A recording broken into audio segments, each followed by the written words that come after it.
Millised olid need otsused, mis tuli protsessi alguses teha? No algotsused olid see, et tingimata peab olema hästi roosa ja hästi printsessituba.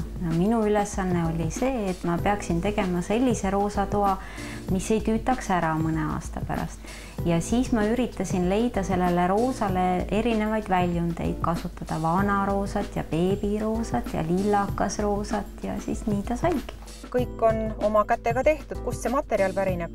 Ma umbes paari aasta jooksul enne selle reaalse ehituse algust kogusin.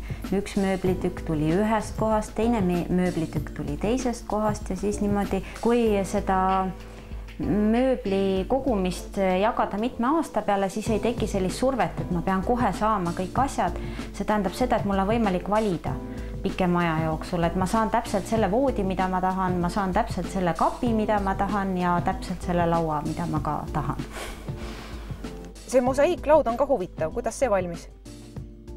No selle ma tegin niimoodi, et mul oli lihtsalt üks hästi kole jalg ja siis mul tekkis kuidagi siia üks hästi kole lauaplaat. Ja siis ma mõtlesin, et ma proovin harjutan natukese oma mosaiigi ladumise oskust. Ja siis ma oma katkised nõud lihtsalt ladusin sinna ja kleepisin ja tegin sellise vahva mosaiiklaua. Kust on saadud selline tahveldus? No vaat tahveldusega on selline lugu, et kui tahta teha seda hästi korrektselt ja nii nagu seda on tehtud, siis peaks panema seina peale puitplaadid, et minu teada ajalooliselt on tahveldus täitnud sellist natuke nagu efekti ülesannet ja teisest küljest on ta ilmselt ajalooliselt kasutatud teda ka kui soojustamise põhimõttel.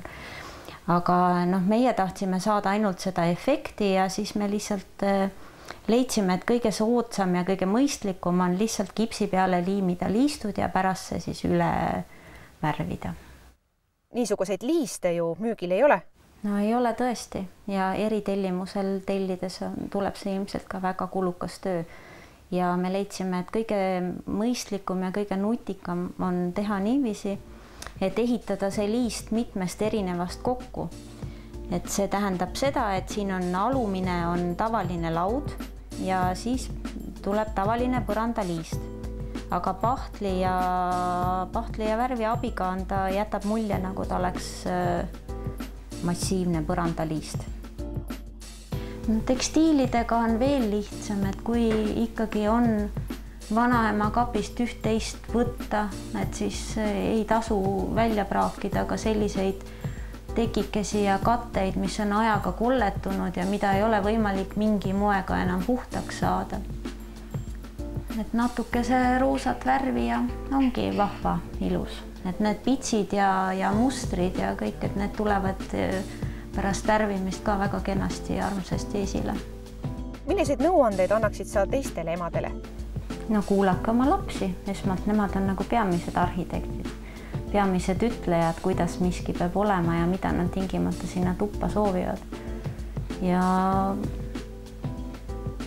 võtke asja rahulikult.